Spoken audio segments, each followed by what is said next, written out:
Estamos voltando para o nosso terceiro bloco. Nesse bloco, vamos apresentar duas matérias dos nossos colegas do terceiro ano de jornalismo aqui da Católica. É o nosso jeito de passar o bastão para eles que vão conduzir esse programa no próximo ano. E essa matéria fala de uma bebida que é unanimidade entre os santistas. Sabe qual é, Lê?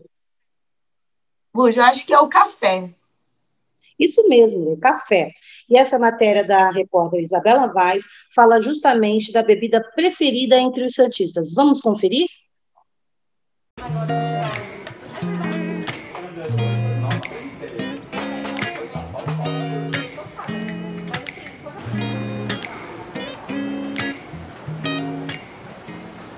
Não é de hoje que o café faz parte do dia a dia do santista. Esses grãos foram responsáveis por transformar a região e por influenciar desde as ruas de Santos, repletas de história, até a rotina e as relações de quem vive envolvido pela cultura do café. E esse sentimento de pertencimento pode ser visto em quem vive aqui, principalmente em uma cidade que é referência nesse assunto. Essa bebida tão tradicional não pode faltar nas manhãs de grande parte dos lares aqui da região. É o caso da família do João Pedro, que agora com a pandemia adquiriu o costume de se juntar à mesa para aproveitar o começo de mais um dia. E um café fresquinho ao lado de quem a gente ama é o que dá a força necessária para enfrentar a rotina. A mesa, ela significa um lugar onde a gente vai estar olhando um no olho do outro e a gente conversa. E aí, geralmente, a gente dá risada, a gente briga um com o outro, mas é tudo saudável também. Sofia Guatura Rodrigues dos Santos, de 14 anos, às vezes também aproveita o café da manhã com os primos. Quando eu comecei a tomar café, eu era bem nova. Meus pais sempre trabalhavam muito. Eles trabalham das 7 da manhã até as 7 da noite. Minha mãe vai até as 9. E o único momento que eu tinha para tomar café com eles, para tomar alguma coisa com eles, era no café da manhã, porque às 9 da noite eu sempre já estava dormindo. Então o café sempre para mim foi me ajudando muito a ter uma relação com os meus pais, a gente ficar mais próximo. Esse contato faz com que a gente tenha um convívio melhor como um todo, como família, né? Eu gosto de café há tanto tempo. Pensa, eu tenho 30 anos de serviço público, eu já gostava de café. Então o gosto pelo café, pelo menos da minha parte, vem de muito tempo. O café pode marcar a história de amor entre mãe e filho, avó e neto. Mas ele também pode marcar uma paixão. Rudney e Thaís sabem bem como isso funciona, já que desde o início do namoro, eles se encontravam bem aqui, no Café Tarantino, entre o amor pelo café e a descoberta de alguém especial. Antes de começar a namorar, eu sempre gostei de café, né? Então, eu conhecia alguns lugares, já ia poucas vezes, né? Eu não tinha tanta afinidade com esses cafés especiais e de mais alto nível. Mas o café em si, do dia a dia, desde que eu me entendo por gente, né? O café, quem apresentou fui eu. Ele não sabia da existência do Tarantino. E aqui eu conhecia das redes sociais, aí eu falei, vamos lá. Quando era na rua, esse espaço aqui do shopping é novo, é bem mais novo. A gente conheceu ainda quando era na rua. Então a gente virava e mexia, tava lá umas 2, 3 vezes, 4 vezes ao mês, às vezes, dependendo. Sempre em ocasiões, tentava ir, sempre em ocasiões especiais. O café desperta a conversa. Nossa, eu tava tomando tal café, você sabia que é desse lugar e desse lugar? Você sabe como é feita a colheita? Você sabe como é o grão? Você sabe como... E a gente vai discutindo até que um assunto vira outro.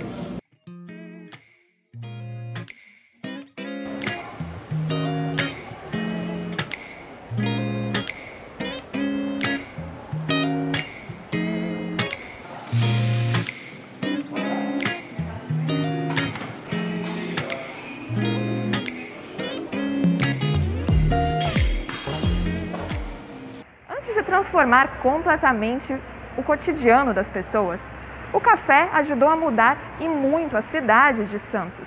E a gente pode ver isso dando uma voltinha aqui no centro histórico, que antigamente ganhava o aroma da torrefação quando a Bolsa do Café começava a funcionar. E isso fez a região da Baixada Santista ainda mais movimentada. Marcela Rezec explica um pouco mais sobre essa relação de pertencimento e como ela persiste até hoje. Na realidade, a gente até brinca, né? Que todas as pessoas que vêm visitar o museu têm alguma relação com o café, principalmente se for de Santos.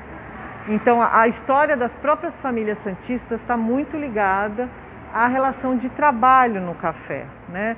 E também não só a relação de trabalho, a relação afetiva.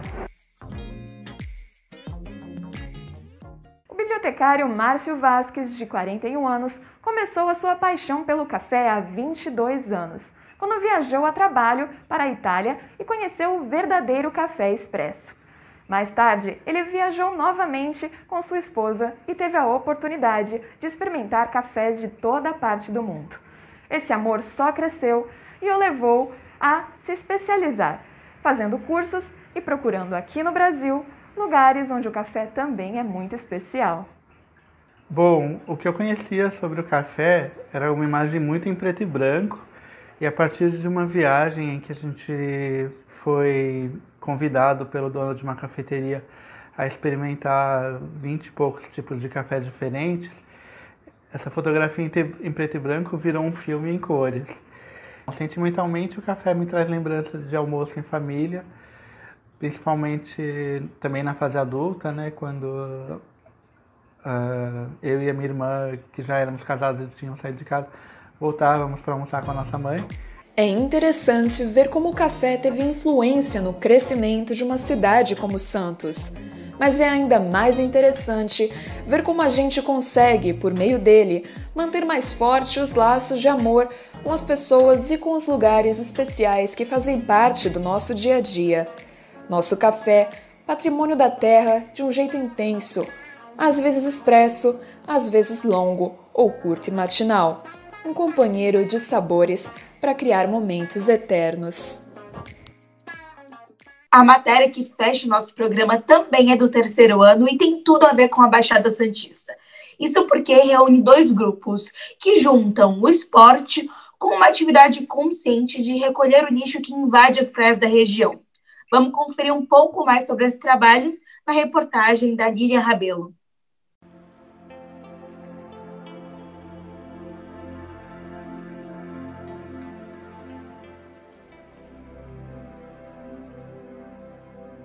As praias são belas paisagens para fotografias e diversão.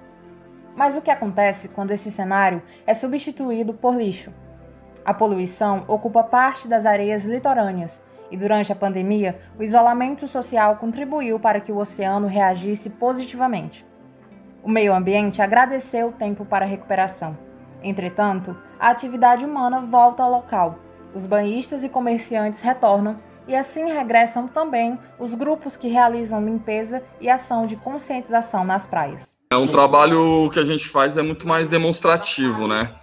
Porque a gente entende que enquanto não fechar a torneira que vaza esses resíduos para os rios e através deles é transportado para as praias, para os mares e para o oceano, a gente só faz uma ação paliativa, mas com um componente muito importante, que é o engajamento social, através dos voluntários.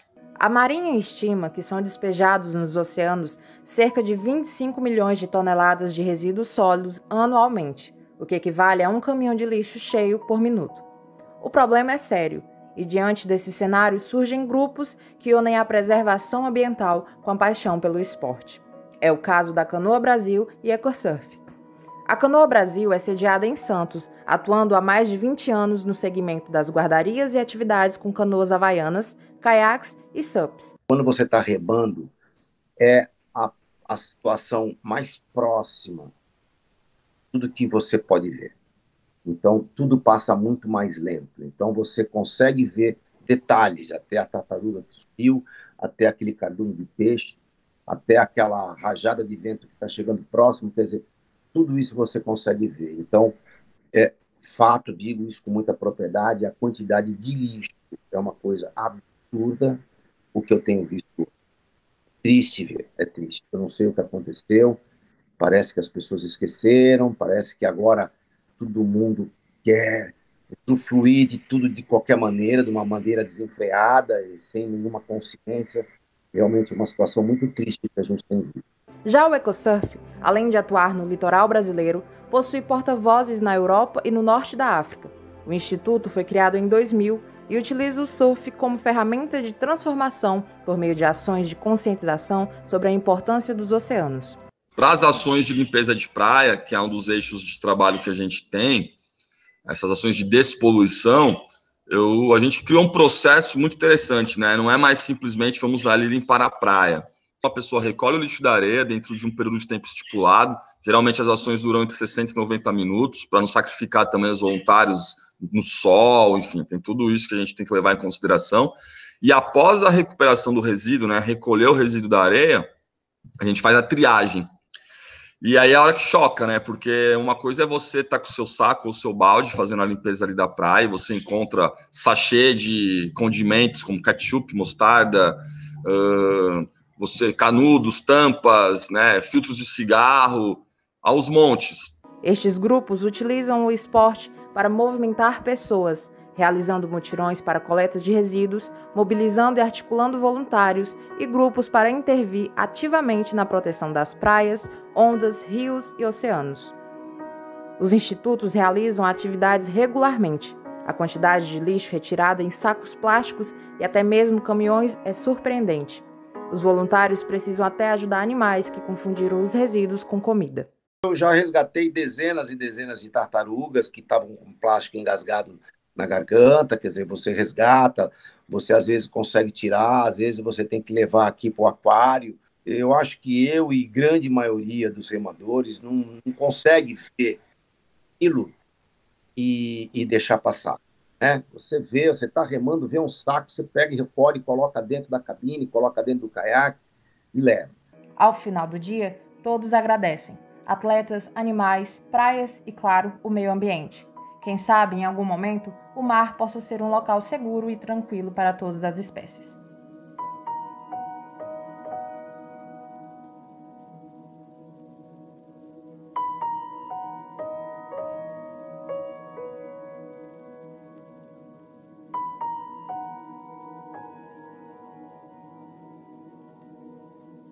E com isso terminamos o nosso Matéria-Prima. É triste, né? Pois é o nosso último programa, o pessoal do 4º ano de jornalismo. E aí, Lê, o que você tem para falar para a gente? Foram 4 anos muito intensos, sem sombra de dúvida, e esse ano mais ainda, né, Lud? Não é só uma formatura, não é só a finalização de um curso, é a finalização de um curso em meio a uma pandemia. E contou com um trabalho aí de 25 alunos do último ano para realizar os últimos programas, e com um trabalho bastante difícil, a gente sabe, mas que deu super certo. Então, a gente só tem a agradecer aos professores e a esses alunos que fizeram esse trabalho, né? Com certeza, agradecer a esses professores, porque também não é fácil durante uma pandemia dar aula para 20 pessoas surtadas, né, Lê? E acho que a gente só tem a agradecer a todos vocês. Com certeza. E que isso, né, que esse programa fique salvo para a gente lembrar lá para frente os desafios que a gente passou nesse 2020, que foi tão conturbado, mas que fez que a gente aprendesse muita coisa. Com certeza. E que a gente consiga, no final de tudo, pelo menos daqui a um ano, quem sabe, poder dar um abraço, né, gente? E a gente fica por aqui. Até mais. Até.